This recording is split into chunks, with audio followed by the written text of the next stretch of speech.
The scourge of human trafficking, a victim tells her story in TVJ's exclusive primetime news agenda. Good evening and thanks for joining us for primetime news. We do apologize for the late start. A special welcome to viewers on onespotmedia.com. I'm Archibald Gordon. And I'm Doreen Samuels. This evening we'll reveal the results of the autopsy of the 2 American missionaries killed last weekend. Fire scorches a section of the Brownstone Market. Standing Finance Committee examines the budget. We'll have highlights. In the business day, third cell phone license issue.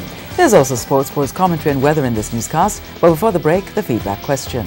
Should there be increased wages to prevent public sector brain drain? Share comments online, facebook.com/Television Jamaica and tweet @TelevisionJam.